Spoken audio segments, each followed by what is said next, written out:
전생에 난 어떤 할머니의 그럴듯한 말에 넘어가 큰돈을 주고 브라질 거북이 한 마리를 샀다가 장인 장모에게 돈지랄한다고 엄청나게 욕을 먹었다. 돈 쓸 줄만 알지 벌 줄은 모른다면서 말이다.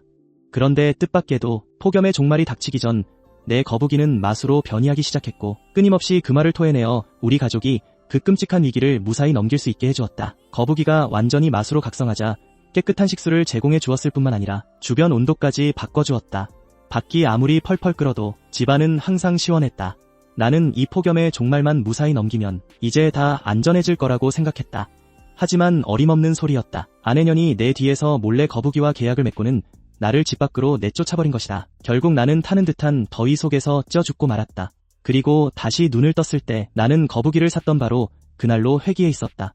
거기 잘생긴 총각, 관상을 보니 큰 부자가 될 운명인데 아쉽게도 명운에 큰 애군이 하나 끼어 있구먼. 이 큰 애군만 무사히 넘기면 반드시 큰 복이 따를 게야. 내가 이 애군을 넘길 비방을 하나 알려주지. 이 거북이가 원래는 888원인데 지금 딱 188원에 특별히 할인해서 팔 테니 가져가. 귓가에 들려오는 익숙한 그 목소리를 들으며 나는 내가 회귀했다는 사실을 깨달았다. 바로 그 행운의 거북이를 사기 전으로 말이다. 전생에 끔찍한 기억이 있는 나는 한치의 망설임도 없이 바로 돈을 꺼내 거북이를 샀다. 집에 돌아오자 아니나 다를까 나는 또다시 아내와 장인 장모에게 개쌍욕을 먹었다. 내가 사오라고 한 제비집은 어딨어? 나 오늘 제비집 구기자탕 먹고 싶다고 했잖아. 이 쓸모없는 인간아, 너 감히 우리 엄마 말을 무시해? 엄마가 사오라고 한 제비집 내놓으라고. 하지만 이번에는 나도 호락호락하게 당하지 않았다.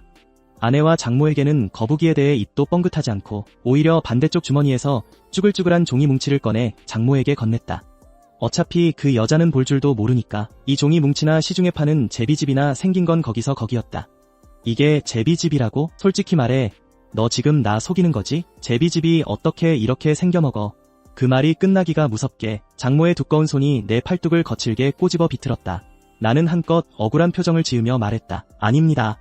이게 제비집 맞아요. 그것도 사장님이 비장하게 숨겨둔 최고급이라고요. 장모님 드시게 하려고 무조건 제일 좋은 걸로 달라고 사장님한테 얼마나 사정사정했는데요. 겨우 할인받아서 사온 겁니다. 눈치는 있네. 나 배고프니까 빨리 가서 밥이나 해. 그 후 나는 주방으로 들어가 밥을 차리기 시작했다. 그러기 전에 나는 조심스레 거북이를 꺼내 어항 속에 넣어두었다.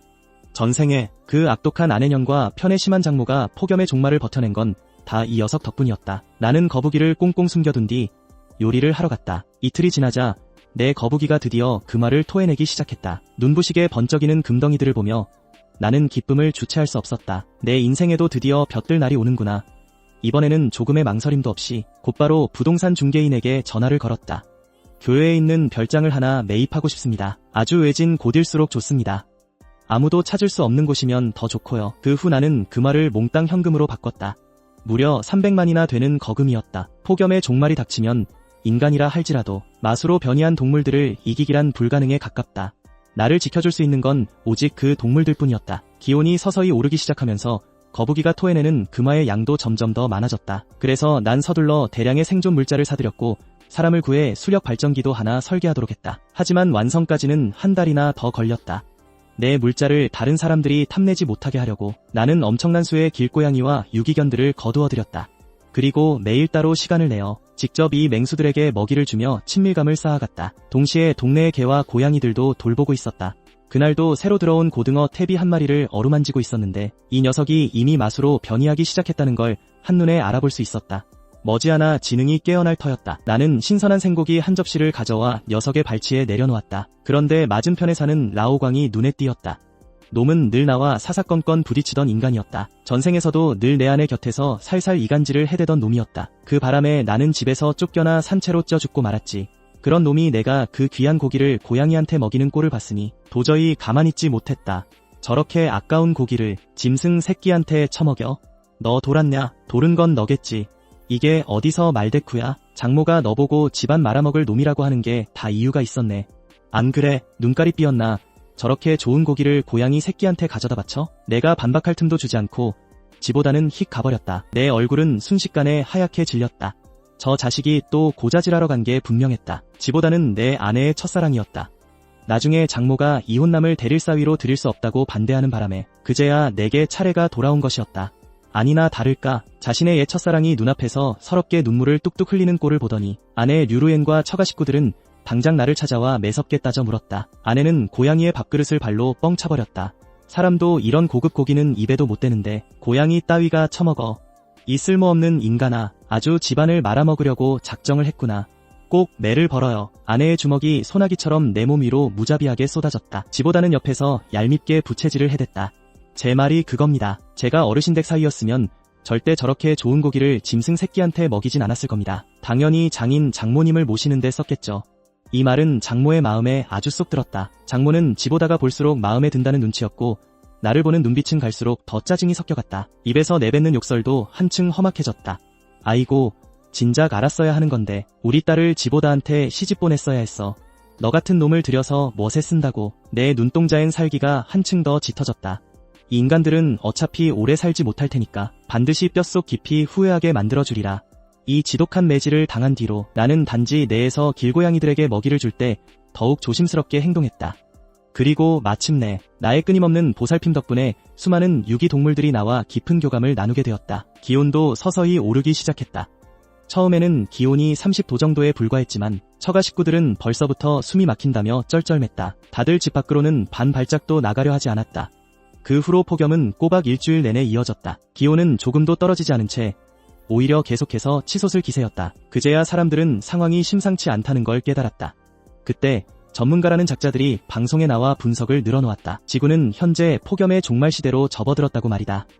게다가 연구학자들은 놀라운 사실을 발견했는데 수많은 생물들이 각기 다른 수준으로 돌연변이를 일으키기 시작했다는 것이다. 우리는 확신합니다. 이 폭염의 종말 시대만 무사히 이겨낸다면 인류의 문명은 한 차원 더 높은 단계로 도약할 것입니다.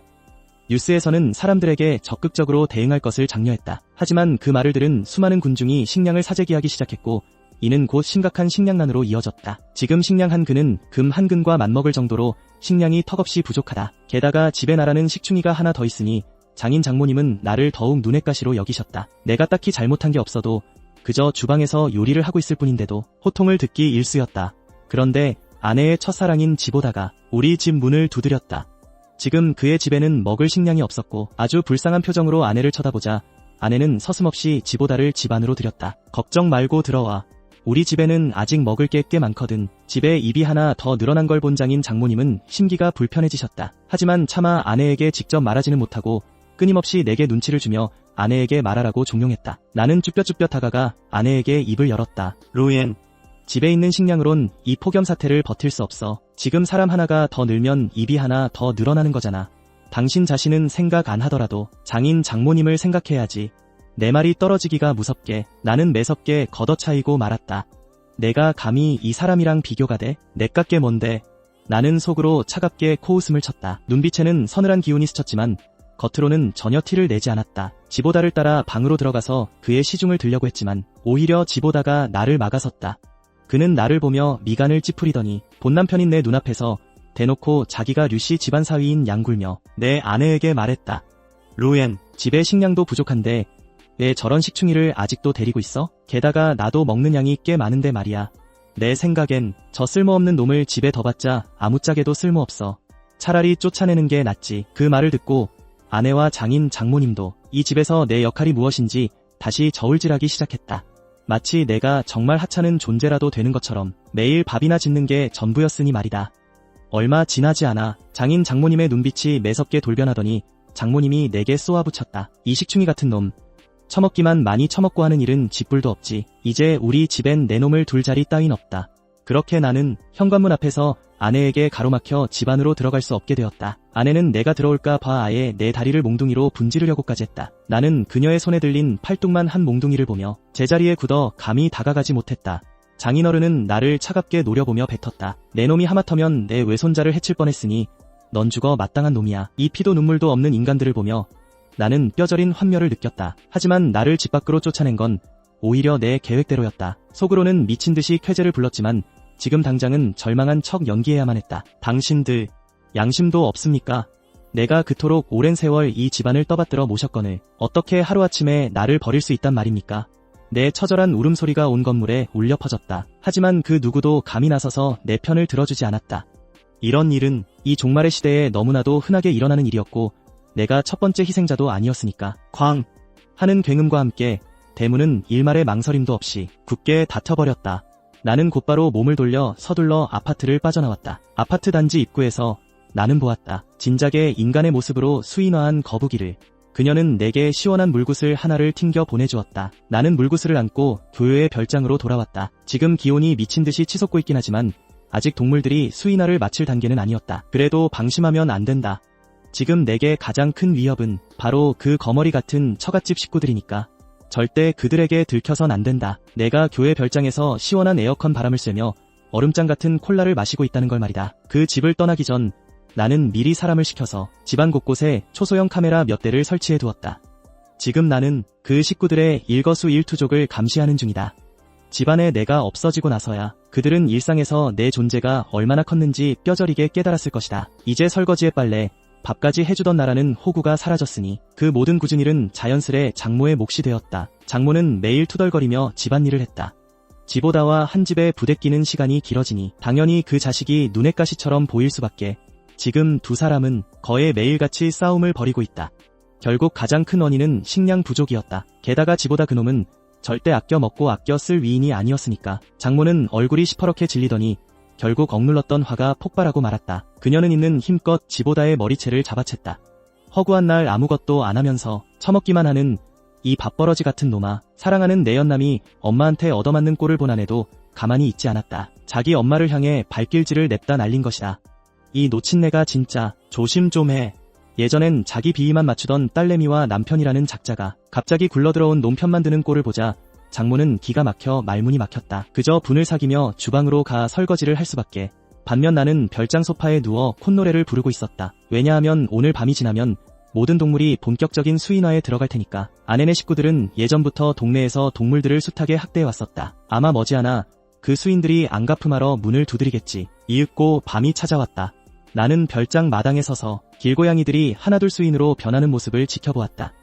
유기견들도 마찬가지였다. 하나같이 덩치가 산만해지고 이풍당당해지더니 키가 무려 3m에 달했다. 온몸은 터질 듯한 근육질이었다. 하지만 나를 가장 흐뭇하게 한 건 단연 내가 키우던 흑곰과 호랑이 녀석들이었다. 예전에 1000만 원씩이나 들여가며 동물원 영업 허가증을 받아둔 보람이 있었다. 거대한 수인들이 내 곁에 든든하게 섰다. 나는 아주 만족스럽게 고개를 끄덕였다. 오늘부터 나야말로 이 종말 세상의 진짜 지배자다. 본격적으로 세상을 휩쓸기 전 나는 오늘의 한 이슈 뉴스를 틀어보았다. 아니나 다를까 전 세계가 이번 수인화 사태로 떠들썩했다. 개나 고양이를 키우던 집들이 가장 큰 수혜자가 되었다. 폭염이 덮친 종말 속에서 다들 절망에 빠져 있었지만 식량마저 바닥나 죽을 날만 기다리던 찰나 뜻밖의 구원줄이 내려온 셈이었다. 이제 수인을 등에 업게 된 자들에 의해 인류의 룰과 질서는 완전히 붕괴되었다. 그들은 거리낌 없이 남의 것을 약탈하기 시작했다. 한편 카메라 화면을 돌리자 처갓집이 아주 시끌벅적해진 모습이 보였다. 극단적인 여존남비 사상에 찌든 이 집구석에서 장모는 푼돈을 밝히는 속물이었고 장인은 철저히 마누라 기세에 눌려 사는 인간이었다. 지보다 그 자식은 또 어찌나 싹수가 노란지 주변 사람들에게 원한을 꽤나 샀더랬다. 이번 사태에 수인을 거느리게 된 수많은 이웃들이 물자를 약탈하려고 나섰는데 제일 먼저 타깃으로 삼은 곳이 바로 처갓집이었다. 현관문이 활짝 열리더니 수인들이 하나둘씩 문 밖으로 식량을 실어 나르자 장모의 두 눈이 붉게 충혈되었습니다. 미친 사람처럼 뛰쳐나오며 입에 거품을 물고 욕을 퍼부었죠. 이 강도 놈들, 너희 이 짐승만도 못한 세상에 법도 없냐. 당장 그만두지 못해. 우리 집에 이제 먹을 게 하나도 없단 말이야. 누군가의 비웃음이 이어졌습니다. 이 종말의 시대에 법을 찾다니요. 예전에 장모가 동네에서 생떼를 쓰며 폐악질을 부릴 때는 왜 법을 안 찾았답니까? 그때는 왜 법을 안 찾았냐고요.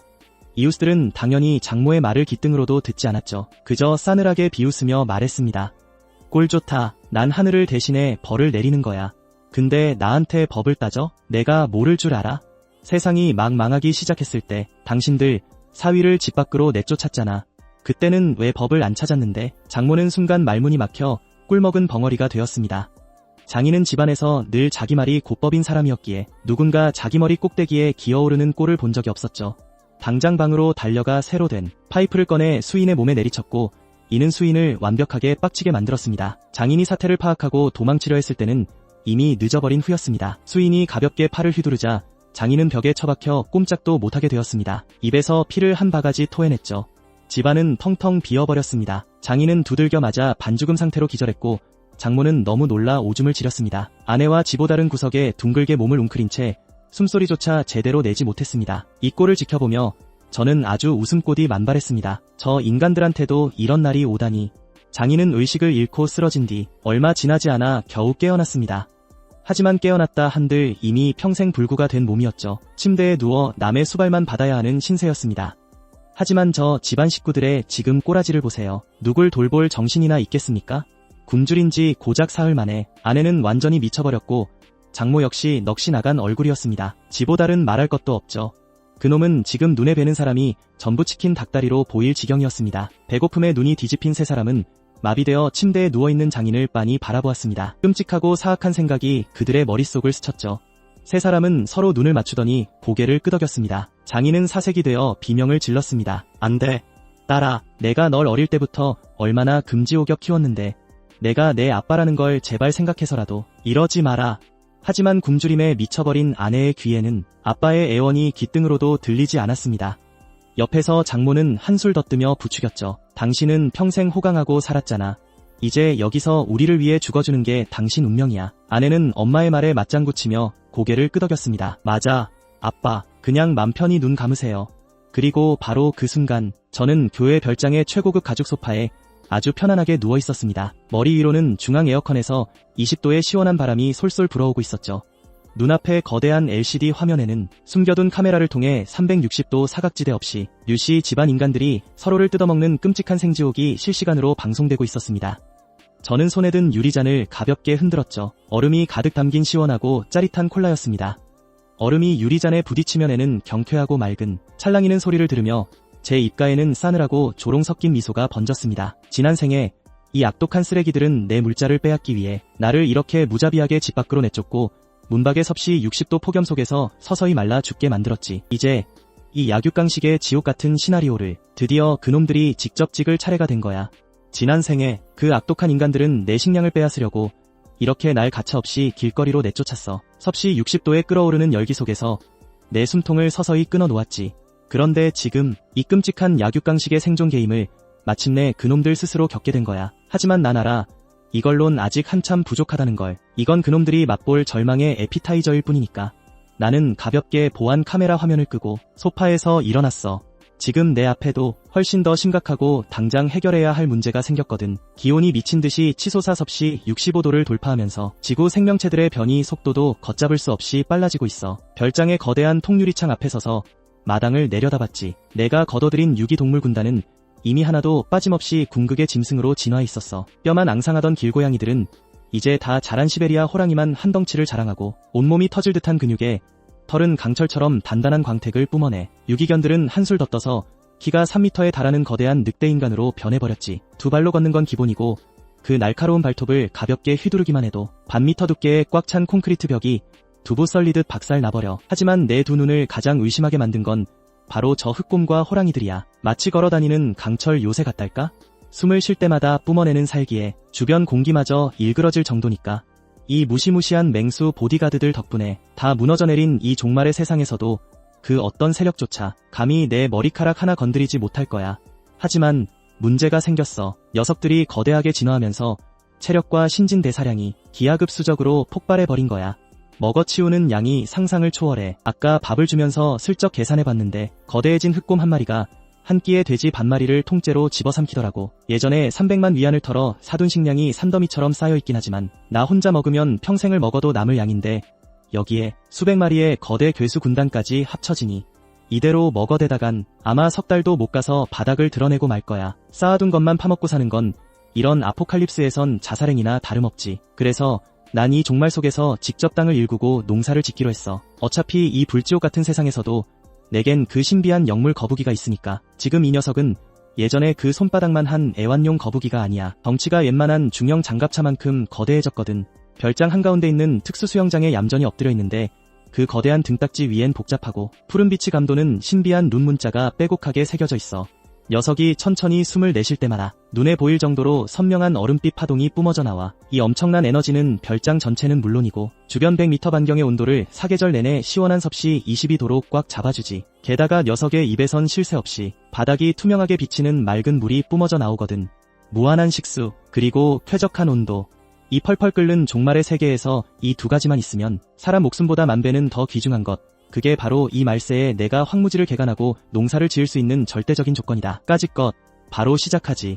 나는 휴대폰을 켰다. 개인 위성 네트워크에 연결한 뒤 현재 유일하게 돌아가고 있는 전국 생존자 다크의 포럼에 접속해 거액의 현상금을 건 게시글을 올렸다. 전국의 능력자들, 그 중에서도 농학계의 거물과 기계공학자들을 모집한다는 내용이었다. 찜통 같은 고온의 말세 속에서 드넓은 토양은 이미 모래로 변해 딱딱하게 굳어버렸기 때문이다. 사람의 힘만으로는 도저히 개간할 수 없고 사람보단 기계로 농사를 짓는 게 훨씬 수월하니까. 게시글을 올린 지 10분도 채 안 돼서 댓글창은 그야말로 난리가 났다. 예상대로 순식간에 수많은 생존자들이 지원해왔다. 그 중에서도 나를 가장 놀라게 한 건 바로 최정상급 과학자들이었다. 이들은 말세 속에서도 국가가 집중적으로 보호하는 핵심 연구 인력들이었다. 고온의 말세에 따른 기후변화를 연구할 뿐만 아니라 지금의 농작물들이 이 극한의 폭염 속에서 어떻게 유전자 재조합을 거쳐 재배될 수 있는지 끊임없이 연구해온 사람들이었다. 나는 국가 대피소의 책임자와 직접 연락을 취했다.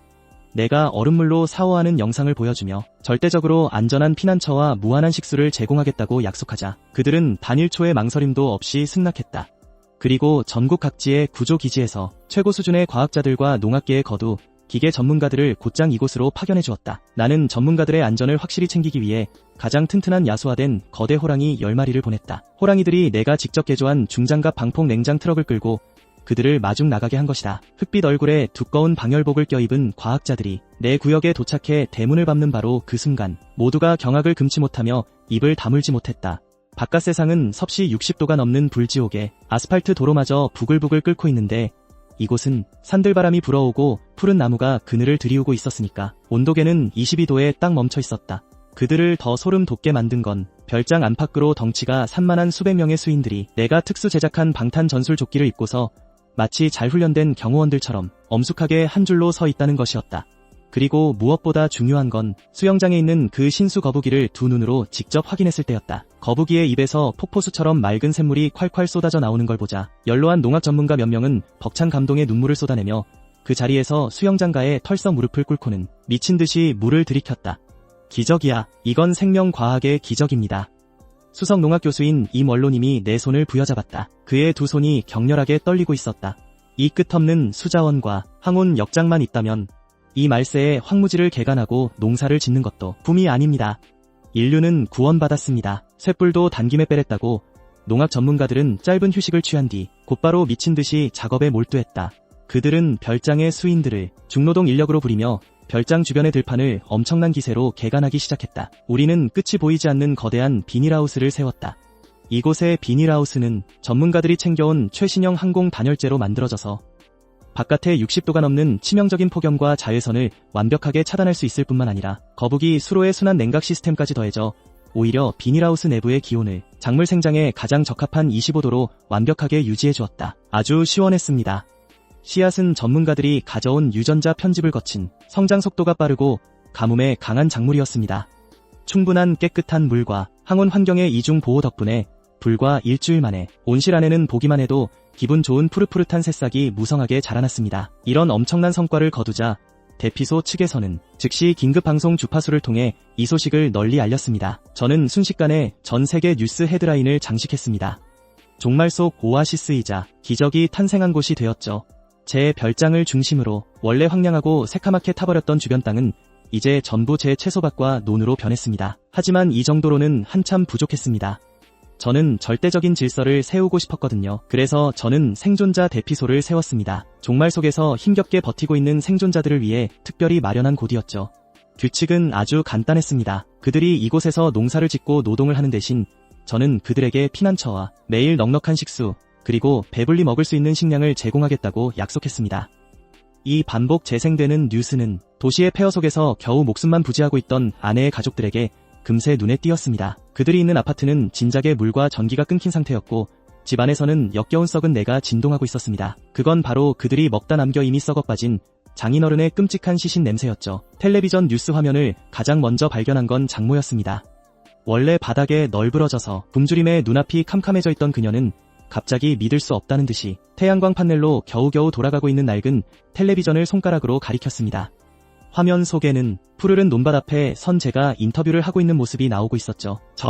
저거 그 망할 놈 아니야. 장모가 비명을 질러댔고 삐쩍 마른 가슴이 미친 듯이 오르락내리락 했습니다. 두 눈알이 당장이라도 튀어나올 것 같았죠. 저 새끼가 왜 뉴스에 나와? 저 뒤에 있는 게 다 먹을 거잖아. 다 찢어진 소파에 누워있던 류루엔도 그 소리에 바동거리며 몸을 일으켰습니다. 화면을 힐끗 본 그녀의 잿빛 같던 눈동자에는 순식간에 질투와 분노가 가득 찼습니다. 참나, 어이가 없네. 이 찢어 죽여도 시원찮을 쓰레기 같은 새끼. 류루엔은 분노로 온몸을 부들부들 떨며 손톱이 손바닥을 파고들 정도로 주먹을 꽉 쥐었습니다. 우리를 버리고 가더니 혼자 무한정으로 식량을 챙긴 것도 모자라서 구조 기지를 세워 감히 우리 몰래 밖에서 호의호식하고 있다니. 저거 분명히 우리 집돈 훔쳐서 몰래 물자 사들인 걸 거야. 당장 그 새끼 찾아내. 내 앞에 무릎 꿇고 삭삭 빌게 만들어줄 테니까. 내 손으로 때려 죽이지 않으면 내가 성을 간다. 잠깐만. 한쪽 구석에 앉아 곰팡이 핀 벽지를 뜯어먹고 있던 지보다가 말했습니다. 그는 마른 침을 꿀꺽 삼켰습니다. 두 눈에는 탐욕스러운 빛이 번쩍였지만 여전히 의심스러운 기색이 남아있었죠. 만약에 가짜면 어떡해. 사람들 속여서 강제 노동시키려고 만든 합성 영상이면 어쩌려고.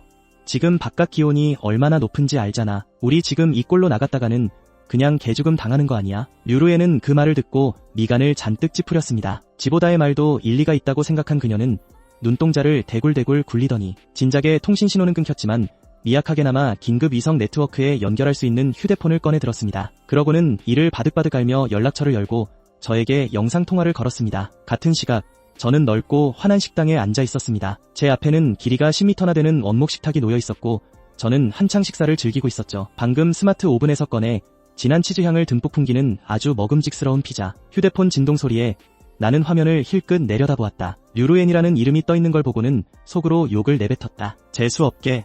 진짜 거머리처럼 들러붙네. 그리고는 비웃음을 픽 흘리며 전화를 받았다. 류루엔 쪽에서 즉시 스피커폰을 켰고 화면 속 그들 세 명은 피골이 상접한 채 눈빛이 푹 꺼져 있어서 마치 새구의 미라 같았다. 그리고 그쪽은 분명 내 쪽의 고성능 마이크를 통해 아주 선명하게 들었을 것이다. 내 쪽에서 들려오는 음식 씹는 소리를 꿀꺽. 화면 속 세 명은 동시에 침을 한가득 꿀꺽 삼켰다. 눈은 순식간에 핏발이 서서 시뻘개졌다. 이어서 온갖 비난이 폭포수처럼 쏟아졌다. 내 별장을 중심으로 주변에 황량하고 새카맣게 타버렸던 땅은 이제 전분의 채소밭과 논으로 변해 있었다. 하지만 이것만으로는 한참 부족했다. 나는 절대적인 질서를 세울 작정이었다. 그래서 나는 생존자 피난처를 세웠다. 종말의 세상 속에서 처절하게 발버둥치는 생존자들을 걷어들였다. 규칙은 아주 간단했다. 내 땅에서 농사를 짓고 노동을 하는 대신 나는 그들에게 안전을 보장해주고 매일 충분한 식수와 배를 채울 수 있는 식량을 주기로 한 것이다. 계속해서 반복 재생되는 이 뉴스를 폐허가 된 도시에서 겨우겨우 목숨만 연명하고 있던 아내의 일가족이 보게 되었다. 그들이 지내는 아파트는 진작에 물도 전기도 끊긴 상태였고 집 안에서는 구역질이 날 정도로 끔찍한 썩은 내가 진동했다. 그건 바로 그들이 먹다 남기고 이미 썩어 문드러진 장인의 시신에서 나는 냄새였다. 텔레비전 뉴스 화면을 가장 먼저 발견한 건 장모였다. 바닥에 널브러져 배가 고파 눈앞이 캄캄하던 그녀는 갑자기 믿을 수 없다는 듯이 손가락으로 가리켰다. 태양광 판넬로 간신히 켜진 그 고물 텔레비전을 말이다. 화면 속에는 푸릇푸릇한 논을 배경으로 인터뷰를 하고 있는 내 모습이 나오고 있었다. 이거 그 밥버러지 같은 놈 아니야. 장모가 찢어지는 비명을 질렀고 깡마른 가슴이 미친 듯이 오르내렸다. 그녀의 눈알이 당장이라도 튀어나올 것 같았다.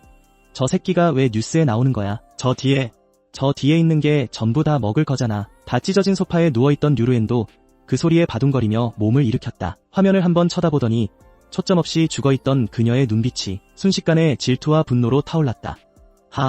기가 막혀서 이 능지처참할 미친 인간. 류루엔은 분노에 차 온몸을 사시나무 떨듯 떨며 손톱이 살을 파고들 정도로 주먹을 꽉 쥐었다. 우리를 버리고 도망가더니 식량이 저렇게 썩어 넘쳐나는 것도 모자라서 무슨 구호기지를 세워? 감히 우리 몰래 밖에서 호의호식을 하고 있어. 분명 우리 집 돈을 다 훔쳐가서 저 물자들을 다 사들인 게 틀림없어. 그 자식 당장 찾아내. 내 앞에서 무릎 꿇고 삭삭 빌게 만들어주겠어. 내가 그 새끼를 쳐 죽이지 않으면 성을 간다. 잠깐만요. 한쪽 구석에 쪼그려 앉아 곰팡이 핀 벽지를 갉아먹고 있던 지보다가 침을 꿀꺽 삼켰다. 그의 눈에도 탐욕스러운 번뜩임이 스쳤지만 여전히 의심스러운 기색이 남아있었다.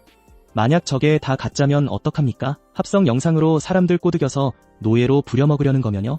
지금 바깥 온도가 얼마나 펄펄 끓는데 우리 같은 꼴로 잘못 나갔다가는 그야말로 개죽음당하는 거라고요. 류루에는 그 말을 듣고 미간을 잔뜩 찌푸렸다. 지보다의 말이 맞다고 생각했는지 그녀는 눈동자를 굴리더니 통신신호가 끊긴 지 오래지만 미약하게나마 긴급 위성 네트워크에 연결되는 휴대폰을 꺼냈다. 이를 바득바득 알며 주소록을 열어 나에게 영상통화를 걸었다. 그 시각 나는 넓고 환한 다이닝룸에 앉아있었다. 내 앞에는 10m짜리 원목 식탁이 놓여있었고 나는 막 스마트 오븐에서 각 건의 진한 치즈향을 풍기는 먹음직스러운 피자를 먹고 있었다. 휴대폰 진동 소리에 화면을 힐끗 보니 류루엔의 이름이 떠있었다. 나는 속으로 욕을 읊조렸다. 재수없게 진짜 끈질기게도 들러붙네. 그리고는 코웃음을 치며 전화를 받았다. 류루엔은 받자마자 스피커폰을 켰다. 화면 속 세 사람은 뼈만 남은 앙상한 모습에 눈이 퀭하게 파여있어 마치 새구의 미라 같았다. 그리고 그쪽으로는 고음질 마이크를 통해 아주 선명하게 전해지고 있었다. 내 쪽에서 흘러나가는 쩝쩝대는 씹는 소리가 꿀꺽. 화면 속 세 사람은 동시에 군침을 크게 삼켰다. 눈은 순식간에 핏발이 섰고 이내 미친 듯한 비난이 쏟아졌다. 이 망할 새끼야, 너 도대체 어디 처박혀 있는 거야? 지금 뭘 처먹고 있는 거냐고. 류루엔이 날카롭게 비명을 질렀다. 질투에 눈이 멀어 목소리마저 찢어지고 있었다. 피자 먹는데 해산물 치즈 하프 앤 하프야. 처음 보냐? 나는 느긋하게 말하며 일부러 마이크에 바짝 다가갔다. 피자 한 입을 꿀꺽 삼키고는 얼음이 가득 든 콜라를 쭉 빨아들였다. 휴대폰 너머로 이성을 잃기 직전인 그들의 거친 숨소리가 다시금 들려왔다. 류루엔은 미친듯이 화면에 대고 소리쳤다. 먹을 게 있으면 왜 우리한테 말 안 했어? 우리가 굶어 죽어가는 거 안 보여? 너 딱 기다려. 구조소에 도착하기만 해봐. 처먹은 거 다 토해내게 만들어줄 테니까 반드시 대가를 치르게 해주마. 류루에는 단단히 독이 올라있었다. 예전 집에서도 나를 개 부리듯 하던 그녀였다. 한낱개 같았던 내가 지금 주인인 자신보다 100배는 더 잘 살고 있으니 어떻게 견딜 수 있겠는가. 지금 그녀는 내가 피자 먹는 소리뿐만 아니라 사람 미치게 만드는 시원한 콜라 마시는 소리까지 듣고 있었다.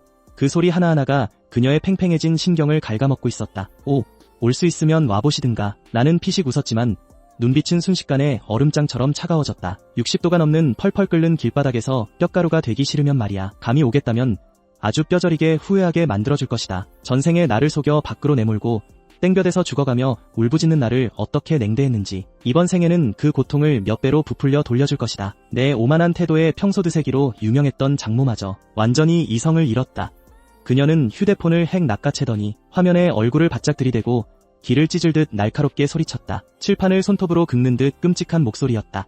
이 짐승만도 못한 개새끼야. 두고 봐. 내 딸이 구조소에 도착하기만 하면 내 음식들을 전부 압수하는 건 물론이고 널 아주 끝장내버릴 테니까 목숨으로 갚게 만들 거야. 내가 그때 혼자 도망치지만 않았어도 우리를 내팽개치지만 않았어도 내 남편이 어떻게 죽었겠어. 그렇게 음식이 많았으면서 우리한테는 말도 안 하고 혼자 숨어서 다 차지하다니 너 진짜 지독하고 악랄한 놈이야. 다 떠들었어. 나는 코웃음을 치며 바보를 보듯 그녀를 쳐다보았다. 너희들이 장인어른을 해치고 식량을 빼앗아 놓고선 그 죄를 나한테 뒤집어 씌우려고? 그러고 나서 나는 휴대폰 카메라를 돌려 영상 화면을 내 식탁 쪽으로 비췄다. 내 눈앞에는 온갖 먹음직스러운 음식들이 넓은 렌즈 앞에 산더미처럼 쌓여 있었다. 왼쪽에는 갓 구워져 뜨거운 기름이 뚝뚝 떨어지는 통닭구이, 가운데는 10가지가 넘는 맛의 초대형 피자와 모락모락 김이 나는 쌀밥, 그리고 오른쪽에는 살얼음이 맺힌 시원한 콜라가 줄지어 있었고 갓 씻어낸 신선한 푸른 채소들까지. 이 엄청난 시각적 충격을 안겨주는 광경은 화면 너머 녀석들의 눈을 단숨에 시뻘겋게 뒤집어 놓았다. 주체할 수 없는 침이 바싹 마르고 갈라진 입가에서 줄줄 흘러내렸다. 그들은 이미 며칠째 제대로 된 음식은 한 입도 먹지 못했다. 산더미 같은 음식은 고사하고 그 2배가 쌓여 있어도 지금 당장 돼지처럼 그릇째 와구와구 씹어 삼킬 기세였다. 군침을 뚝뚝 흘리며 당장이라도 랜선을 타고 기어와 음식을 빼앗고 싶어하는 굶주린 눈빛을 보며 나는 씩 웃으며 딸깍 소리와 함께 전화를 뚝 끊어버렸다. 화면이 갑자기 꺼지자 화면 너머의 녀석들은 또다시 미친듯이 발악하며 무너져 내렸다. 발가락으로 생각해도 뻔했다. 분명 그 어두컴컴한 방구석에서 내 조상 18대까지 들먹이며 온갖 쌍욕을 퍼붓고 있겠지. 하지만 난 전혀 신경 쓰지 않았다. 오히려 기분이 아주 상쾌했다. 마침 밖으로 나가 사람들을 모아 계속 밭을 일구게 할 참이었으니까. 이 거대한 구조소는 내가 세운 곳이다. 내 규칙이 곧 이곳의 절대적인 법이다. 이곳에 오는 사람들은 재난 전에 자산이 수백억 대인 회장님이었든 콧대 높은 탑스타였든 간에 무조건 내 말을 들어야 한다. 그저 성실하게 밭을 갈고 기여도를 쌓으며 말썽만 피우지 않는다면 나는 그들의 노동 점수에 맞춰 그에 합당한 깨끗한 음식과 식수를 제공한다. 서로를 짓밟고 헐뜯는 이 끔찍한 종말의 시대에 섭씨 25도가 유지되는 쾌적한 환경에서 배불리 밥을 먹고 깨끗한 물을 한 모금 마실 수 있다는 건 그들에게는 천국 같은 축복이나 다름없었다. 그래서 모두가 나를 신처럼 떠받들며 내 말에 절대적으로 복종한다. 구조소는 매일같이 소문을 듣고 각지에서 몰려드는 신입들을 받고 있다. 엄격한 소독과 신체 검사를 거친 후 한 사람당 농사를 지을 수 있는 작은 땅을 하나씩 배정받는다. 그리고 나는 기지로 향하는 도로 곳곳에 띄워둔 드론을 통해 류루엔 일가족의 동향을 예의주시하고 있었다. 아니나 다를까 전화를 끄는 바로 다음 날 그들은 집에 하나 남은 다 찌그러진 우산을 찾아내고 옷까지 몇 벌을 챙겨서는 피난을 떠나는 대열에 섞여 외곽에 있는 내 구조소로 찾아올 준비를 마쳤다. 그들이 걸어야 할 이 험난한 길은 그야말로 생지옥이나 다름없었다. 섭씨 60도가 넘는 태양이 마치 거대한 용광로처럼 머리 위에 떠 있었으니까 아스팔트 도로는 진흙처럼 물렁해졌고 한 걸음 내디딜 때마다 신발 밑창이 끈적하게 한 겹씩 녹아내렸다. 지보다는 오는 내내 이기심의 끝판왕을 보여주었다. 짐을 들어주기는커녕 심지어는 굶주림에 미쳐 날뛰는 변이 된 유기견 몇 마리를 마주쳤을 때 임신 초기인 류루엔을 황밀천의 방패막이로 삼기까지 했다. 자기 혼자는 겁에 질려 버려진 차 밑으로 기어 들어갔다. 지나가던 다른 피난민들이 도와주지 않았더라면 류루엔은 진작에 개밥 신세가 되었을 것이다. 장모님의 몰골은 훨씬 더 비참했다. 오는 길에 일사병으로 3번이나 기절했지만 오직 살겠다는 의지와 음식에 대한 탐욕으로 악착같이 버티며 일어났다. 그들이 마치 진흙탕에서 방금 건져 올린 3마리의 악기처럼 마침내 10m 높이의 우리 구조소 철문 앞까지 기어왔을 때 나는 구조소 안 중앙광장에서 성대한 연회를 벌이고 있었다. 왜냐하면 오늘은 아주 중요한 날이었기 때문이다. 최신 연구 성과인 항온 생태 캡슐의 완공을 축하하기 위해서였다. 이것은 거대한 폐쇄형 생태 캡슐로 안에는 물과 전기가 있을 뿐만 아니라 예전 지구의 환경을 완벽하게 구현해냈다. 심지어 종말 이후 최초로 관상용 식물들까지 재배해낸 역사적으로 엄청난 의미를 지닌 소형 생태계였다. 이 성과는 국가의 수많은 연구진이 피땀 흘려 이뤄낸 결실이었다. 이 성공을 축하하고 동시에 기지 내에서 우수한 성과를 낸 핵심 멤버들의 노고를 치하하기 위해 나는 별장 박 광장에 최고급 요리로 가득 찬 큰 상 3개를 차려놓았고 거기에다 무려 5층 건물 높이만 한 거대한 생크림 케이크까지 준비했다. 커다란 상 3개에는 고기 요리가 한가득했다. 황금빛 통닭, 겉은 바삭하고 속은 촉촉한 오리구이, 야들야들 윤기가 좔좔 흐르는 족발, 산더미처럼 쌓인 양념 갈비까지. 그 진한 고기 냄새가 대문 환기구를 타고 밖으로 퍼져나가 무려 몇 킬로미터 밖까지 진동했다. 그리고 그 거대한 케이크는 기초적인 공헌을 한 일반 노동자들과 함께 나누기 위한 것이었다. 류루엔네 가족이 방금 막대문 앞까지 뚫고 들어와 철창 너머로 보게 된 건 나와 수많은 과학자들이 메인 테이블에 앉아 신나게 잔치를 즐기고 있는 모습이었다. 내가 기름기가 좔좔 흐르는 오리다리를 크게 한 입 베어 무는 걸 보자 류루엔의 군침이 주르륵 가슴팍에 찢어진 옷을 흠뻑 적셨다. 그녀는 미친듯이 대문을 쾅쾅 두드리며 자기가 내 아내라고 깨깨 소리를 질러댔다. 경비원이 그제야 내게 보고를 했고 그들을 안으로 들여보내주었다. 하지만 안타깝게도 기지의 규율은 철저했다.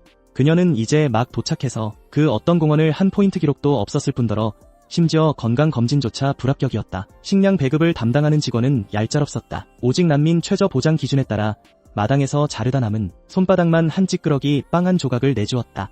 간의 기별도 안 갈 그 조그만 케이크 조각을 두 손에 쥐고 류루에는 고개를 들어 저 멀지 않은 곳에서 천연 가죽 상석에 앉아 왼손엔 통닭, 오른손엔 시원한 얼음 맥주를 든 나를 쳐다보았다. 평생 오냐오냐 자란 그녀의 공주병 기질이 순식간에 펑하고 폭발해버렸다. 분노에 휩싸인 그녀는 여기가 남의 구역이라는 사실조차 새카맣게 잊어버렸다. 현장에 있던 수천 명의 생존자들이 마치 미친 사람을 보듯 경악하는 시선 속에서도 그녀는 쥐고 있던 케이크를 바닥에 퍽 패대기치더니 씩씩거리며 인파를 밀치고 내 곁으로 성큼성큼 다가와 떼국물이 줄줄 흐르는 시커먼 두 손을 뻗었다. 내 앞에 놓인 접시에서 통달구이를 통째로 뺏으려 들었다. 이 쓰레기 같은 자식, 너 혼자만 이렇게 잘 처먹고 있어. 그녀가 쌍욕을 퍼부었다. 목소리가 귀를 찌르듯 날카롭고 오만했다. 우리가 왜 바닥에 뒹구는 썩어빠진 케이크나 주워 먹어야 해. 넌 여기서 통닭이나 뜯고 있어. 당장 제일 좋은 고기들 다 이쪽으로 안 가져와. 내 뱃속에 우리 보다의 핏줄이 있단 말이야.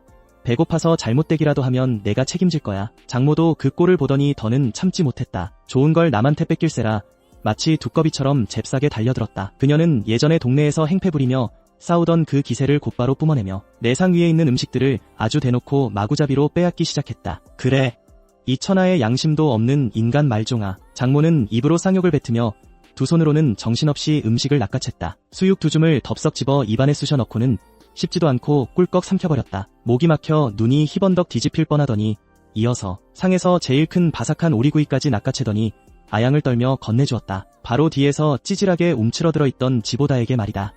보다야, 얼른 먹어라. 저 쓰레기 같은 놈은 신경 쓰지 마라. 우리 불쌍한 외손자도 아직 이렇게 좋은 걸 못 먹어봤는데 저놈 따위가 어떻게 이런 걸 처먹는단 말이냐. 지보다는 오리구이를 보자마자 식탐에 눈이 시퍼렇게 변했다. 체면이고 뭐고 없이 단숨에 확 낚아채더니 바닥에 쭈그리고 앉아 개걸스럽게 뜯어 먹기 시작했다. 심지어 뼈까지 으적으적 씹어 삼켰다. 이 어처구니없고 역겨운 총극을 보고 있자니 하도 기가 막혀 헛웃음이 다 났다. 현장에 있던 생존자들 전원은 물론이고 평소 콧대 높던 전문가들마저도 지금 뉴로엔 일행 3명을 완전 정신나간 바보 보듯 쳐다보고 있었다. 이 종말의 시대에 감히 캠프 주인의 식탁에서 음식을 약탈하려 들다니 이건 그야말로 독약을 스스로 퍼먹는 짓, 죽고 싶어 환장한 짓이나 다름없었다. 나는 말할 가치조차 못 느껴 그저 가볍게 손짓만 까딱했다. 그러자 내 뒤에 서 있던 키 3m에 온몸이 검고 뻣뻣한 털로 덮인 괴수화된 거대한 곰이 곧바로 성큼성큼 앞으로 다가왔다. 강철 집게 같은 거대한 곰 발바닥이 류루엔의 뒷덜미를 단숨에 콱 움켜쥐었다. 마치 병아리를 들어 올리듯 그녀를 통째로 허공에 번쩍 들어 올려버렸다.